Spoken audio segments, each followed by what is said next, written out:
अतिशय दुःख होणं अशी ती घटना झालेली आहे.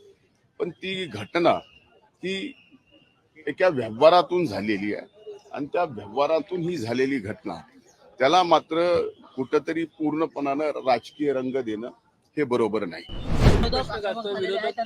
बीडमध्ये जे काही घडलेलं आहे त्याच्यावर सुद्धा कायदा सुव्यवस्थेचा प्रश्न निर्माण केला जातो. या बाबतीमध्ये मूलतः जी घटना घडली ती अतिशय खेदजनक आहे, निंदनीय आहे आणि अतिशय आणखीन सांगायचं झालं तर कुणालाही अतिशय दुःख होणं अशी ती घटना झालेली आहे.